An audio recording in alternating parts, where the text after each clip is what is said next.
नमस्कारम, करें स्वीकार संजय पाल शुरान का। आज मंगलवार है और आज से हम शुरुआत कर रहे हैं सरल मनोविज्ञान के फ्री क्लास की।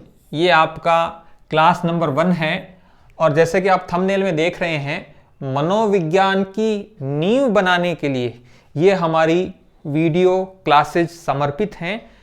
मनोविज्ञान बहुत रुचिकर विषय है, लेकिन मनोविज्ञान को अधिकतर विद्यार्थी जिस रूप में पढ़ते हैं उससे मनोविज्ञान की जो मूल आत्मा है, जो रुचि की है, वो कहीं ना कहीं जो है बाधित होती है। हम कोशिश करेंगे अपनी क्लासेज में कि मनोविज्ञान सच में आपके लिए रुचिकर बने, सच में आपके लिए सरल बने, इसी को समर्पित है। स्कूल व्याख्याता की यूनिट 1 से संबंधित जो सवाल अक्टूबर 2022 में हुई परीक्षाओं में पूछे गए, उन सवालों को हम आपके लिए लेके आए हैं। उनकी व्याख्या होगी, विश्लेषण होगा और आपका कोई कमेंट है तो जरूर कमेंट करें।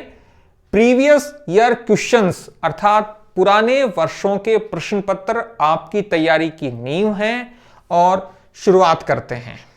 सबसे पहले सरल मनोविज्ञान की आवश्यकता क्यों महसूस हुई कि साहब हम सरल मनोविज्ञान की एक वीडियो सीरीज लेके आए।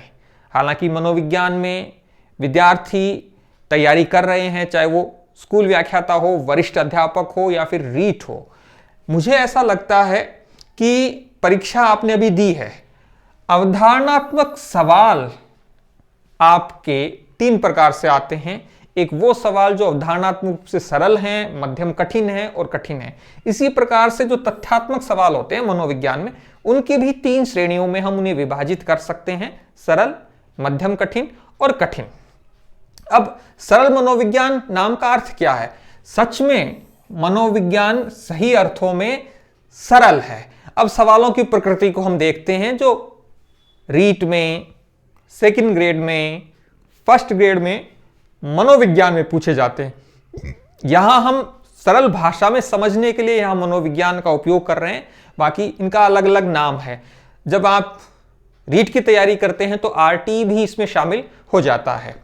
सबसे पहले सवालों की प्रकृति पर बात करें तो कुछ सवाल जो होते हैं वो सरल प्रकृति के होते हैं और इसको भी हम 2 भागों में विभाजित कर सकते हैं। सरल में भी तथ्यात्मक सरल सवाल, जैसे व्यवहारवाद के संस्थापक कौन है, बेहद सरल सवाल है। संज्ञानात्मक विकास सिद्धांत जो है उसके प्रणेता कौन है, ये तथ्यात्मक सवाल है और सरल श्रेणी में आता है।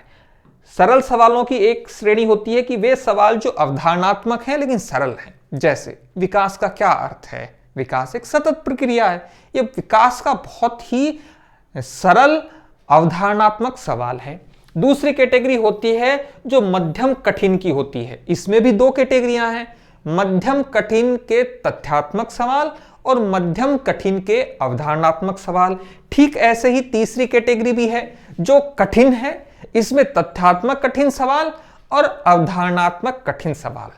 अब यदि आप गौर करें, इसको छोड़ दिया जाए, वे सवाल जो तथ्यात्मक पूछे गए हैं और कठिन पूछे गए हैं, क्योंकि वो तो कहीं से भी कुछ भी पूछा जा सकता है, लेकिन यदि ये 5 कैटेगरियों में आप अच्छे से तैयारी करते हैं तो आप मनोविज्ञान में बेहतरीन परफॉर्म कर सकते हैं परीक्षा में। अब सरल मनोविज्ञान में जो हम सबसे पहले शुरू कर रहे हैं, किस कैटेगरी के सवालों को शुरू कर रहे हैं? सरल तथ्यात्मक सवाल, सरल अवधारणात्मक सवाल, मध्यम कठिन अवधारणात्मक सवाल और कठिन अवधारणात्मक सवाल। 4 कैटेगरियों को हम सरल मनोविज्ञान के शुरुआत में शामिल कर रहे हैं, जिसमें ये जो टिक का निशान लगाया है, इस कैटेगरी में जो सवाल पूछे गए, इसमें पूछे गए, इसमें पूछे गए और इसमें पूछे गए। ये कोई बहुत मानक नहीं है कि साहब तथ्यात्मक सवाल कौन सा है। जो मुझे लगा कि हाँ यार ये तथ्यात्मक सवाल था, विद्यार्थी के दृष्टिकोण से ये अवधारणात्मक सरल था, ये अवधारणात्मक मध्यम कठिन था और ये अवधारणात्मक कठिन था। इन 4 कैटेगरियों के सवालों को हम आपके लिए लेकर आए हैं। अब सरल मनोविज्ञान में ये सब शामिल होंगे। स्कूल व्याख्याता, वरिष्ठ अध्यापक व रीट परीक्षा में जो सवाल आपने गलत किए, ये छोटा सा होमवर्क है और प्लीज होमवर्क को जरूर कंप्लीट कीजिएगा। First grade, second grade REET की परीक्षा में से आपने जो भी परीक्षा दी है, मनोविज्ञान आपके पास पेपर है, वे सवाल जो मनोविज्ञान के गलत हुए, प्लीज उन्हें अपनी कॉपी में लिखिए। ये बहुत काम आने वाले हैं आगे के बाद, क्योंकि आप इस वीडियो को देख रहे हैं, कहेंगे नहीं नहीं सरल मनोविज्ञान का क्या है, सरल सवालों को क्या समझना है।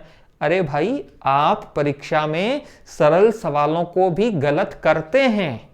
परीक्षा में बहुत सारी गलतियां होती हैं जिसमें सरल सवालों को गलत करने की गलती भी आप करते हैं, और जिसका बहुत बड़ा खामियाजा बहुत सारे विद्यार्थी भुगतते हैं।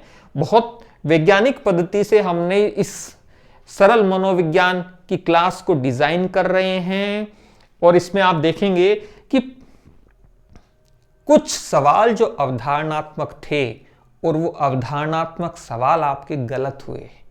लेकिन यदि आपने हमारे इस सरल मनोविज्ञान की पूरी सीरीज को देखा, मुझे नहीं पता कि इसमें 20 वीडियो अपलोड होंगे या 30 होंगे, लेकिन जितने भी होंगे, यदि आपने इन वीडियो को ईमानदारी से देखा और इसके नोट्स बनाए जिसके हम आगे बात करेंगे, तो अवधारणात्मक सवाल में से अधिकतम सवाल आप सही करने की स्थिति में होंगे। पाठ्यक्रम में शामिल अवधारणाओं को भी समझेंगे हम जो प्रीवियस ईयर क्वेश्चन में पूछी गई हैं। कुछ हम एक्स्ट्रा अवधारणाओं को भी समझेंगे। मनोविज्ञान को सरल बनाने की कोशिश है। ये एक भागीरथी प्रयास है कि हम मनोविज्ञान को एक नए रूप में विद्यार्थियों के लिए प्रस्तुत करें, और इसमें आपका सहयोग अपेक्षित है, अनिवार्य है। और मुझे आपसे केवल 2 सहयोग चाहिए। पहला, आपको 2 कार्य करने हैं। क्या 2 कार्य करने हैं? एक तो वीडियो को पूरा देखें और ध्यान से देखें। वीडियो एक बार में आपको समझ में नहीं आए तो 2 बार देख लीजिए, लेकिन वीडियो को पूरा देखना है। और दूसरी बात, जो बातें वीडियो में बताई गई हैं आपको उपयोगी लगी, जो पॉइंट्स आपको नए लगे, चाहे वो तथ्यात्मक हो या अवधारणात्मक हो, उनके नोट्स जरूर बनाएं, क्योंकि नोट्स जब आप बनाओगे तो इसका रिवीजन आप अच्छे से कर पाओगे। और यदि आपने ये 2 काम कर लिए तो विश्वास कीजिए, आने वाले 1 से 1.5 महीने बाद सच में आपको मनोविज्ञान सरल और रुचिकर लगने लगेगा। और जब कोई विषय आपको सरल और रुचिकर लगने लगता है तो उसमें आप बेहतरीन परफॉर्मेंस करते हैं। हमारी कोशिश है कि मनोविज्ञान को सरल रूप में आप तक पहुंचाया जाए, और जैसे कि मैंने कहा कि ये भागीरथी प्रयास है, और ये प्रयास बिना आपके सहयोग से संभव नहीं है। इसलिए प्लीज नोट्स जरूर बनाएं वीडियो के, और निरंतर आपके लिए हम कोशिश करने की प्रयास करेंगे। शुरुआत करते हैं। अवधारणात्मक क्वेश्चन सही हों। महत्वपूर्ण बात है कि अवधारणात्मक क्वेश्चन आपके सही हों। फर्स्ट ग्रेड, सेकंड ग्रेड और रीट, ये यूनिट हैं। स्कूल व्याख्याता की यूनिट 1, यूनिट 2 और ये यूनिट नंबर 3 है। जो सवाल अक्टूबर 2022 स्कूल व्याख्याता की परीक्षा में पूछे गए, उनको हमने 3 पार्ट में डिवाइड कर लिया है। और जैसे मैंने कहा कि जो 4 क्या थे, पॉइंट्स थे या 4 कैटेगरी थी, उन सवालों को ही हम ले रहे हैं। लेकिन सबसे पहले हम देखते हैं स्कूल व्याख्याता के पाठ्यक्रम को। ये आपकी यूनिट 1 है, जो शैक्षणिक मनोविज्ञान, एजुकेशनल साइकोलॉजी के रूप में है। ये टॉपिक है कि साहब शैक्षिक मनोविज्ञान की अवधारणा क्या है, अर्थात इसका कॉन्सेप्ट क्या है, शैक्षिक मनोविज्ञान का क्षेत्र क्या है, शैक्षिक मनोविज्ञान के कार्य क्या है। अगला पॉइंट जो किशोर अधिगम करता है। अब आप स्कूल व्याख्याता की परीक्षा दे रहे हैं, तो स्कूल व्याख्याता बनने के बाद आप किशोरों को पढ़ाएंगे, इसलिए यहां किशोरों का मनोविज्ञान, किशोरों का शारीरिक विकास, सामाजिक विकास, संज्ञानात्मक विकास, उनका नैतिक विकास, वो पढ़ना होगा। इसका मतलब है आप जिन विद्यार्थियों को पढ़ाने वाले अध्यापक बनेंगे, उन विद्यार्थियों के शारीरिक, संज्ञानात्मक, सामाजिक, संवेगात्मक, नैतिक और विकासात्मक विशेषताएं और शिक्षण में अधिगम में इसके निहितार्थ। एक बालक जब किशोरावस्था में होता है तो उसकी जो मानसिक स्थिति है, वो मानसिक स्थिति किस प्रकार से शिक्षण अर्थात टीचिंग, पढ़ाने और अधिगम अर्थात सीखने, लर्निंग में किस प्रकार से उपयोगी है, उसके इंप्लीकेशंस क्या क्या हैं, इन सब चीजों के शिक्षण और अधिगम में इससे संबंधित सवाल पूछे जाएंगे।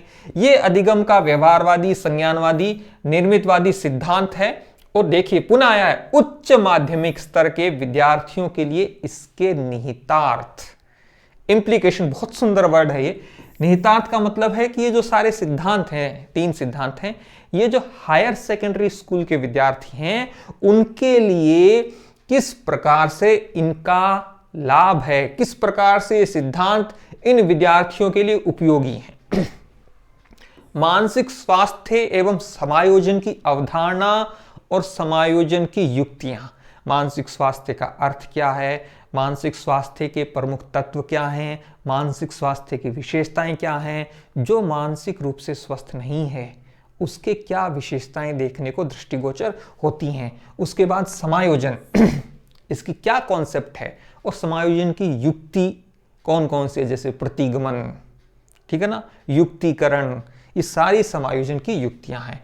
और संवेगात्मक बुद्धि, इमोशनल क्वोशंट, वो क्या है, और शिक्षण अधिगम में इसके निहितार्थ कि जो संवेगात्मक बुद्धि है वो सिखाने और सीखने में किस प्रकार से उपयोगी है, ये आपकी यूनिट नंबर 1 है।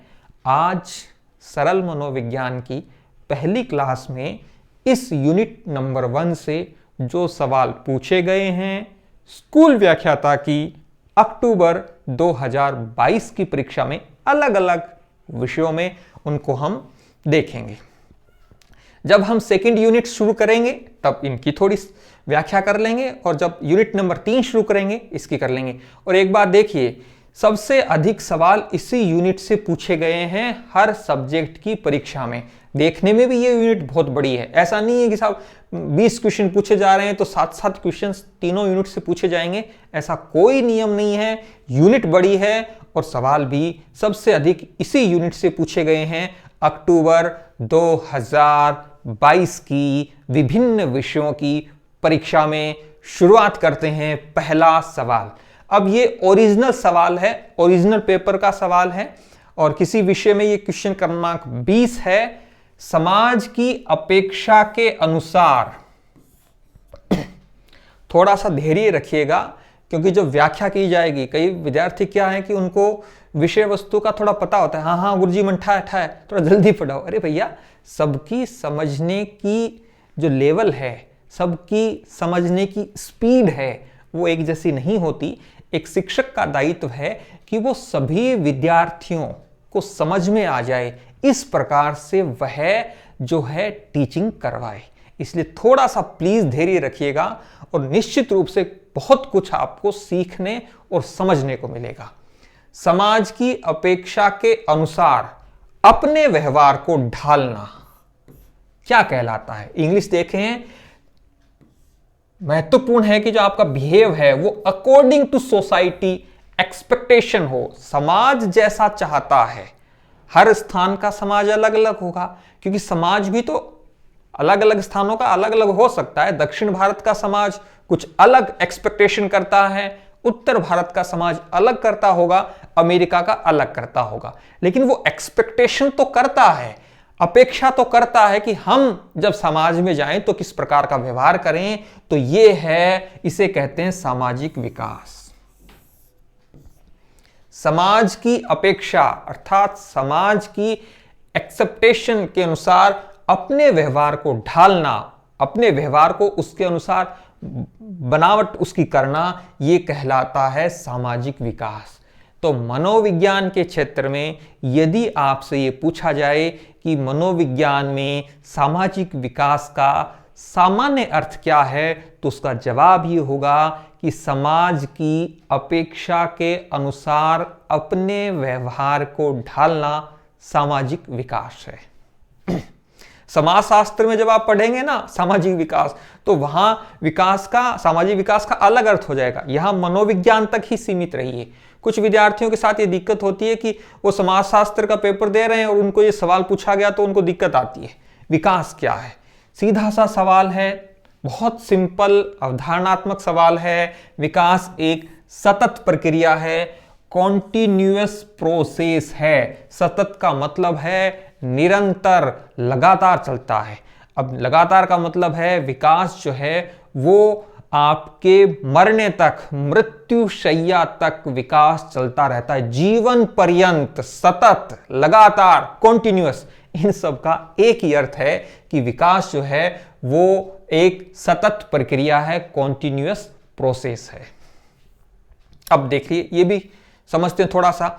विकास क्या विशिष्ट से सामान्य की ओर होता है? गलत, उल्टा है। विकास सामान्य से विशिष्ट की ओर होता है। विकास में दर में समरूपता होती है। यहां देखिए समरूपता, यूनिफॉर्म, ना बच्चों की यूनिफॉर्म, उसमें समरूपता है, एक जैसी यूनिफॉर्म होती है एक स्कूल के बच्चों की। तो दर जो होती है, दर का मतलब क्या? रेट। या दर का मतलब है विकास जिस गति से हो रहा है, क्या वो जीवन पर्यंत एक ही गति से होता है? नहीं साहब, विकास में उतार चढ़ाव आते हैं। हां, कभी कभी जो अधिगम का पठार है, क्योंकि अधिगम जो है वो भी विकास का एक आयाम है, तो कभी कभी अधिगम का पठार हमें देखने को मिलता है, लेकिन विकास की जो दर है वो कम और ज्यादा होती है। इसका मतलब है दर में समरूपता नहीं होती। क्या एकीकृत प्रक्रिया है। एकीकृत का इंग्लिश का अर्थ है नॉन इंटीग्रेटेड प्रोसेस।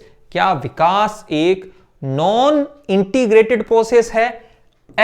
एकीकृत प्रक्रिया है? नहीं साहब, विकास एक इंटीग्रेटेड, एकीकृत प्रोसेस है। इसका मतलब है विकास जो है वो कुछ तत्वों के समूह से, इंटीग्रेशन से विकसित होता है। इसका मतलब है विकास एकीकृत प्रक्रिया है। या ए जो है ये गलत लगाया गया है, इंटीग्रेटेड प्रोसेस है विकास। ये तीनों नहीं है तो एक विकास एक सतत प्रक्रिया है। अगला पॉइंट, कौन सी किशोरावस्था की विशेषता नहीं है? जहां पर भी सवाल में नहीं हो, इसी प्रकार से आप उसको नहीं को राउंड कर लीजिए। विकास की, किशोरावस्था की विशेषता नहीं है। परिवर्तन का काल, हां साहब, विकास तो बहुत तीव्र परिवर्तन का काल है, तूफान का काल है, झंझावत का काल है। संक्रमण का काल, यहां संक्रमण की इंग्लिश देखिए, ट्रांजिशन। संक्रमण का मतलब होता है दो परिवर्तनों के बीच का काल, संधि का काल। जिस प्रकार से आपने देखा होगा कि बीच में नदी जा रही है, इधर कोई रहने के लिए जगह है, इधर रहने के लिए जगह है, जो पुल होता है तो वो दो अलग अलग स्थानों को जोड़ता है, जैसे पटरियों के ऊपर पुल होता है। तो संक्रमण का मतलब होता है दो कालखंड मिल रहे हैं, उनके बीच का काल। ये भी किशोरावस्था होती है। क्या समस्याओं की बहुलता होती है किशोरावस्था में? हां साहब, शारीरिक परिवर्तन बहुत तेजी से होते हैं, मानसिक परिवर्तन बहुत तेजी से होते हैं, विपरीत लिंग के प्रति आकर्षण होता है, व्यक्ति जो है ना, व्यक्ति पूजा, हीरो वर्शिप यहां देखी जाती है। बहुत प्रकार की समस्याएं, मानसिक समस्याएं देखने को मिलती हैं। पहचान के संकट का काल होता है। इसका मतलब है समस्याओं की बहुलता किशोरावस्था में होती है। क्या किशोरावस्था यथार्थता का काल है? रियलिज्म नहीं साहब, किशोरावस्था में तो जो किशोर होता है वो स्वप्न देखने की उसकी प्रबलता होती है। इसका मतलब है किशोरावस्था की विशेषता नहीं है, यथार्थता का काल। ये इसका आंसर हो जाएगा। अगला क्वेश्चन, निम्न में से कौन सी अधिगम की, अधिगम का मतलब होता है लर्निंग की विशेषता है? यहां पूछा है, तीन विकल्प दिए हैं, इसमें से कौन सा है? क्या अधिगम लक्ष्य निर्दिष्ट अर्थात गोल डायरेक्टेड होता है कि आपको कुछ सिखाया जा रहा है तो क्या वो लक्ष्य निर्दिष्ट है? जैसे मैं ये कक्षा ले रहा हूं तो इस कक्षा को लेने का अर्थात सिखाने का, टीचिंग करवाने का, और आप मेरे वीडियो को देख रहे हो तो उसका एक गोल है। मैंने कहा साहब मनोविज्ञान को सरल बनाते हैं, तो आपका गोल है कि शायद वीडियो को देखकर सच में मनोविज्ञान सरल हो जाए। अब मनोविज्ञान कितना सरल हुआ वो तो जब आप 10-15 वीडियो देखेंगे और उसके बाद मनोविज्ञान के विभिन्न जो अवधारणाएं हैं उन पर अपनी समझ का थोड़ा सा मूल्यांकन करेंगे, तब आपको लगेगा यार मनोविज्ञान तो सच में सरल है। मैं तो यही डरा, यही हो वो बना रखे हो मनोविज्ञान को, मनोविज्ञान तो सच में कितना सरल और रुचिकर विषय है। तो अधिगम हमेशा लक्ष्य निर्दिष्ट होता है। एक शिक्षक जब विद्यार्थी को कुछ सिखाता है तो उसका कोई ना कोई लक्ष्य होता है। मेरा लक्ष्य है मनोविज्ञान आपके लिए सरल बने, रुचिकर बने। जीवन पर्यंत प्रक्रिया, विकास भी जीवन पर्यंत होता है और अधिगम भी जीवन पर्यंत होता है। इसका मतलब है अधिगम जीवन पर्यंत होता है, इसका मतलब है अधिगम एक सतत प्रक्रिया है, इसका मतलब है अधिगम निरंतर चलने वाली प्रक्रिया है। इसका मतलब क्या है? अधिगम में वही बात होगी, अधिगम की गति भी एक समान नहीं रह सकती जीवन भर, उसकी गति में भी अप डाउन आ सकते हैं, लेकिन अधिगम जीवन पर्यंत होता है। हो सकता है मृत्युशैया पर, मृत्युशैया से ठीक पहले लेटे हुए आप मृत्युशैया पर, और मृत्यु से ठीक पहले आपको कोई बात समझ में आ जाए। हो सकता है आज से 40 साल बाद आपको कोई बात समझ में आए, कुछ आप सीख लें। तो अधिगम जीवन पर्यंत प्रक्रिया। क्या अधिगम सार्वभौमिक है? जी हां, अधिगम सार्वभौमिक है। कैसे है? अधिगम औपचारिक भी हो सकता है, अनौपचारिक भी। अनौपचारिक अधिगम घर पे होता है, समाज में होता है। औपचारिक अधिगम शिक्षण संस्थानों में, अर्थात विद्यालयों में, महाविद्यालयों में, विश्वविद्यालयों में जो अधिगम होता है वो औपचारिक अधिगम है। और इन शिक्षण संस्थानों से बाहर जो अधिगम होता है वो अनौपचारिक अधिगम होता है। लेकिन अधिगम सार्वभौमिक है। मैं यहां कमरे में वीडियो बना रहा हूं, हो सकता है मैं पढ़ाने के दौरान कुछ सीख लूं, कमेंट आपका पढ़ के मैं कुछ सीख लूं, किताब पढ़ के सीख लूं, मैं ट्रेन में यात्रा कर रहा हूं, घर में हूं, स्कूल में हूं, मैं जयपुर में हूं, मैं कोयम्बटूर में हूं, मैं कहीं पर भी हूं, मैं अधिगम कर सकता हूं। इसका मतलब है अधिगम करता, अधिगम कहीं भी कर सकता है। सर्वभूमि, सभी भूमियों पर अधिगम हो सकता है। इसका मतलब है अधिगम की विशेषता ये तीनों हैं और तीनों इसमें हैं। अगला क्वेश्चन, विस्तार शिक्षा के सिद्धांत आधारित हैं। अब विस्तार शिक्षा है, यदि आप परीक्षा में कोई सवाल पढ़ रहे हैं, कोई नया शब्द मिल गया है, प्लीज उसकी इंग्लिश दीजिए। एक्सटेंशन एजुकेशन, अर्थात आप एजुकेशन को थोड़ा और एक्सटेंड करना चाहते हो, उसे विस्तारित करना चाहते हो। इसके सिद्धांत क्या हैं? आवश्यकताएं और रुचियां। कुछ आवश्यकताएं होती हैं जिनके आधार पर आप शिक्षा को थोड़ा और एक्सटेंड करना चाह रहे हो, रुचियां हैं और एक्सटेंड करना चाह रहे हो। सहयोग एवं भागीदारी करके सीखना, सब कुछ जो है वो विस्तार शिक्षा में शामिल होता है। इसका मतलब है ऑल ऑफ द अबव, ऊपर के सभी विस्तार शिक्षा में शामिल होंगे। पुराने वर्षों के पेपर से बहुत सारे सवाल रिपीट भी होते हैं, इसलिए पुराने वर्षों के प्रश्न पत्र की एक इंपॉर्टेंस ये भी है कि जो सवाल रिपीट हो जाए वो सही होना ही चाहिए 100%। विकास की प्रक्रिया के दौरान वृद्धि और विकास के संकेतक क्या कहलाते हैं? बहुत शानदार क्वेश्चन है, सीधा सा जवाब है मील का पत्थर। विकास की जो प्रक्रिया हो रही है, विकास में वृद्धि भी शामिल होती है, लेकिन वृद्धि में विकास शामिल नहीं होता। लेकिन वृद्धि जो है और विकास जो है उसके संकेतक क्या कहलाते हैं? मील का पत्थर जो है वो कहलाते हैं। शिक्षा मनोविज्ञान शैक्षिक अभिवृद्धि एवं विकास का क्रमबद्ध अध्ययन है। सीधी परिभाषा पूछी गई है, लगभग 15 से 20 परिभाषाएं सभी पेपर्स में पूछी गई हैं। परिभाषाएं जो पूछ ली गई हैं उनको याद कर लीजिए, और परिभाषा को याद रखने का एक तरीका यह है कि इस परिभाषा से कुछ यूनिक कीवर्ड आप खोजिए। अब यहां देखिए, शैक्षिक अभिवृद्धि, विकास और क्रमबद्ध अध्ययन, इसका मतलब है इन 3-4 वर्ड पर आपको फोकस करना होगा, इनको ध्यान में रखा होगा, और यह परिभाषा है स्टीफन की। अगला क्वेश्चन, वह अवस्था जब बच्चा केवल खुद से प्यार करता है, क्या है? आत्ममुग्ध चरण। जब बच्चा खुद से ही प्यार कर रहा है, खुद में ही मुग्ध है, खुश है, मस्त है, खुद में ही, आत्ममुग्ध चरण। अगला क्वेश्चन, शिक्षा मनोविज्ञान को कहा जाता है, कई बार यह सवाल पूछा गया है, शिक्षा मनोविज्ञान क्या है?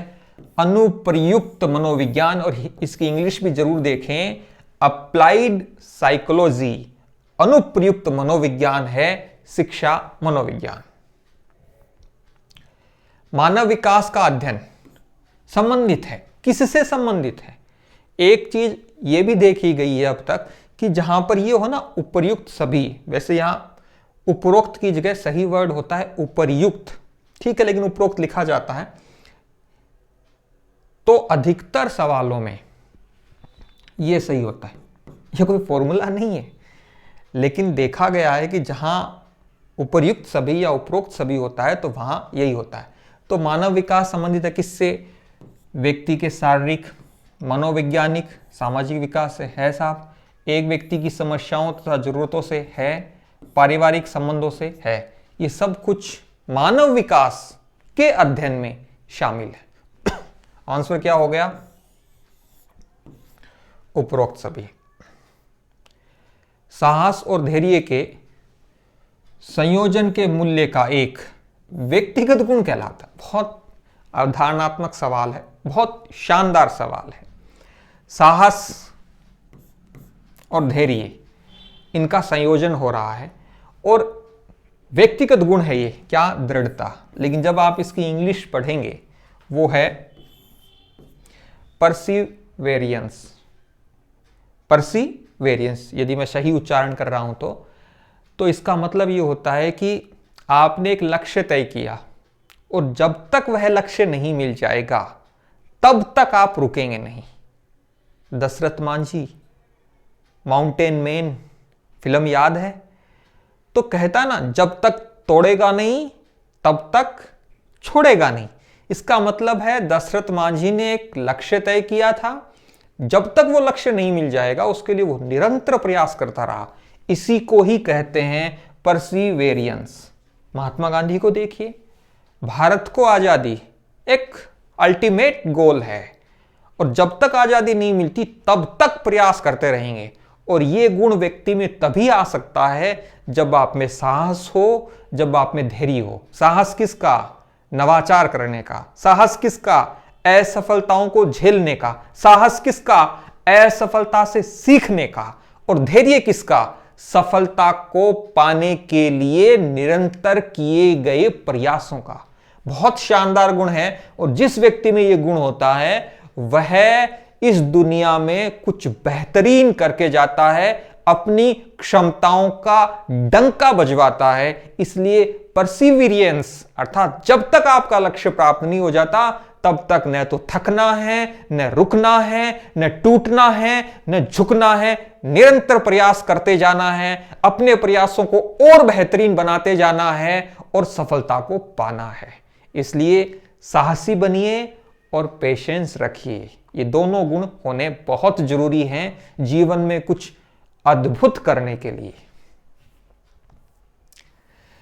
ये हमारी पहली वीडियो क्लास अपलोड हो गई थी सारथी की रविवार को। यदि आपने वीडियो नहीं देखा है तो जरूर देखिएगा।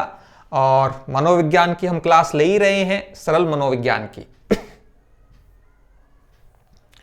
मनोविज्ञान का गेस्टार्ट स्कूल किसके द्वारा प्रतिपादित किया गया? सीधा सरल तथ्यात्मक जवाब है मैक्स वर्दाइमर।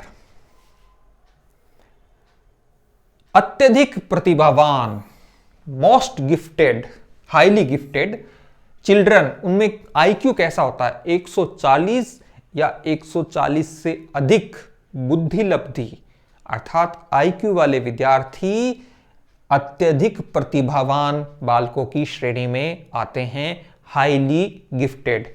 सही आंसर ये हो जाएगा। एक खाने का विकार, भविष्य में हम कभी इसके सूत्र की भी चर्चा करेंगे कि आईक्यू निकाला कैसे जाता है। एक खाने का विकार जिसमें एक व्यक्ति बहुत अधिक भोजन खाता है फिर स्वप्रेरित उल्टी व रेचक द्वारा शुद्धिकरण करता है, कहा जाता है बुलिमिया नर्वोसा। रीट परीक्षा में यह सवाल पूछा गया है, अब स्कूल व्याख्याता की परीक्षा में भी 2022 में पूछा है। किशोरावस्था की विशेषताएं निम्न हैं। अब कौन सी हैं साहब किशोरावस्था की विशेषताएं? अब देखिए आप, किशोरावस्था को पढ़ाने वाले शिक्षक बनने जा रहे हैं तो आपको किशोरावस्था से संबंधित ही सवाल पूछे जा रहे हैं, एक दो कहीं अपवादों को छोड़ दें तो। और पाठ्यक्रम में भी किशोरावस्था शब्द का बार बार उपयोग हुआ है। अब विशेषताएं क्या है?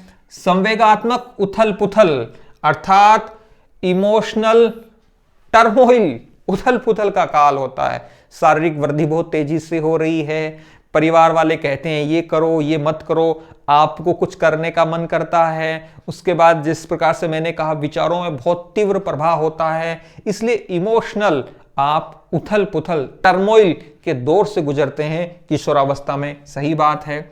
यौन विकास होता है किशोरावस्था के अंत तक। ये माना जाता है कि वो लड़का हो या लड़की हो, उसमें यौन विकास लगभग हो जाता है। ये भी सही है। अपनी पहचान खोजने की अवस्था है कि साहब मेरी एक पहचान हो, इस प्रकार का भाव भी किशोरावस्था में देखने को मिलता है। ये भी है। सही जवाब हो जाएगा उपरोक्त सभी। बच्चों में प्यार और सुरक्षा की कमी, इसका क्या परिणाम है? मनोविज्ञान मानता है कि आप का बच्चा यदि अंगूठा चूस रहा है, इसका मतलब मनोवैज्ञानिक दृष्टि से यह है कि उसमें प्यार की कमी है और साथ में क्या है? सुरक्षा की कमी है, तब वो अंगूठा चूस रहा है। कई बच्चों को देखा होगा ना आपने अंगूठा चूसते हुए। तो ये मनोवैज्ञानिक दृष्टि से परिणाम माना जाता है कि प्यार और सुरक्षा की कमी अंगूठा चूसने के रूप में दिखाई देती है। बहुत सीधा सा सरल सा सवाल है, सिगमंड फ्रायड आंसर इसका होगा। वह दिशा जिसमें विकास सिर से शुरू होकर पैरों की ओर बढ़ता है। सिर से शुरू हो रहा है और उसके बाद पैरों की ओर बढ़ रहा है, इसको क्या कहते हैं? सेफलोकेडल। सीधा सा तथ्यात्मक सवाल है, रीट परीक्षा में भी पूछा गया है। शारीरिक थकान, आप शारीरिक रूप से थके हुए महसूस कर रहे हैं। कई विद्यार्थी होते हैं जो कहते हैं सर पढ़ते पढ़ते बहुत जल्दी थक जाते हैं, लंबे समय तक सिटिंग नहीं हो पाती, नींद आने लग जाती है। तो इसका मतलब दो महत्वपूर्ण कारण है। मनोविज्ञान से थोड़ा सा इतर भी मैं बताऊं। यदि आप में थकान आती है, हालांकि इसका जवाब तो है लैक्टिक एसिड का जमा हो जाना, लेकिन एक बहुत महत्वपूर्ण बात बताता हूं। जो थकान आती है ना, उस थकान का दो बड़े कारण हैं। एक तो है भोजन, भोजन की अधिकता, या फिर विचार। बहुत सारे विचार आ रहे हैं आपके दिमाग में, विज्ञप्ति कब आएगी, सिलेक्शन होगा नहीं होगा, डीवी में तो हो गया, फाइनल सिलेक्शन होगा कि नहीं होगा, मेरे डॉक्यूमेंट में ये कमी है, अब मेरा क्या होगा, मेरे नाम में ये मिस्टेक है, ये गलती हो गई, फॉर्म भरने के दौरान ये हुई, ओमार शीट में मैंने एक गोला गलत भर दिया। दिमाग में बहुत सारे विचार आ सकते हैं। थकान जब आती है, या तो आपने अत्यधिक भोजन खा लिया है, या फिर आप अत्यधिक विचार चला रहे हो, तो आप में थकान आती है। ये एक मैंने जनरल सी बात बताई है, और इसको अपने ऊपर अप्लाई करके देखिए। जब आप 3 चपाती खाने वाले हैं, यदि आप किसी दिन 5 चपाती खा लेते हैं, तो उसके बाद आपके शरीर के साथ क्या होता है, क्या थकान आती है? जब आप बहुत सारे विचार, आपकी चिंता हो, कोई दुर्घटना हो गई हो, या किसी दुर्घटना का अंदेशा हो, या आपको असफलता मिल गई हो, जब बहुत सारे विचार आपके दिमाग में आते हैं, तब क्या आपको थकान आती है? इसको गौर कीजिए। और यहां पूछा है शारीरिक थकान का, ये है लैक्टिक एसिड का जमा हो जाना। दही पी के, कहते हैं ना राबड़ी पी के बहुत शानदार नींद आती है, तो थोड़ा सा वैज्ञानिक फैक्ट ये भी है कि जब आपने राबड़ी पी ली है, राबड़ी जिस प्रकार से बनी है, बाजरे की राबड़ी बनाई गई है, गर्मी का मौसम है, ऊपर मस्त पंखा चल रहा है, ढंग से राबड़ी पी ली है, तो कहीं ना कहीं मुझे लगता है दही में लैक्टिक एसिड होता है, और राबड़ी बनने की जो प्रक्रिया है उसमें कहीं ना कहीं लैक्टिक एसिड की भी भूमिका है। तो ये शारीरिक थकान का कारण है। अगला क्वेश्चन, बचपन में जो ज्यादातर वजन बढ़ता है वो किसके कारण बढ़ता है? उत्तक में वसा। सीधी सी बात है, टिश्यू, फैट इन टिश्यू, इसके कारण बचपन में ज्यादातर वजन बढ़ जाता है। अंतिम 2-3 सवाल, अच्छा कंप्लीट ही हो गया। तो ये था सरल मनोविज्ञान का पहला वीडियो। गुरुवार कब है? आज 11 अप्रैल है, मंगलवार है। गुरुवार 14 अप्रैल को सरल मनोविज्ञान का दूसरा वीडियो अपलोड होगा। कोशिश ये रहती है कि मंगलवार, गुरुवार और शनिवार को जो वीडियो अपलोड हो वो शाम को 5 बजे के आसपास आपको मिल जाएं। सरल मनोविज्ञान की ये पहली कक्षा कैसी लगी, इस प्रकार से 15-20 कक्षाएं हम आपके लिए लेकर आएंगे, जिसमें स्कूल व्याख्याता की 2022 की विभिन्न विषयों में मनोविज्ञान के सवालों को हम यूनिट वाइज अरेंज करके आपके लिए लेके आएंगे। और आपके कमेंट का मुझे इंतजार रहेगा कि आपको हमारी यह क्लास कैसी लगी और ये नवाचार कैसा लगा। और इस प्रकार से हम जब अभी तो 20 क्वेश्चनों को हमने हल किया है, हर वीडियो में हम लगभग 20 सवालों को हल करेंगे। और कल्पना कीजिए कि जब हम 15-20 वीडियो इस प्रकार से देख लेंगे तो छोटे छोटे अवधारणात्मक बिंदुओं पर आपकी समझ बहुत गहरी विकसित हो जाएगी। और जब आपकी समझ उसमें विकसित हो जाएगी तो निसंदेह रुचि आप में डेवलप होगी, और जब रुचि होगी तो वो विषय सरल तो अपने आप ही बन जाएगा। ये एक वैज्ञानिक प्रक्रिया है जिसका हम पालन कर रहे हैं। मनोविज्ञान को सरल बनाने में वीडियो को अंत तक देखने के लिए आपका आभार। प्रतिक्रियाओं का इंतजार रहेगा। धन्यवाद।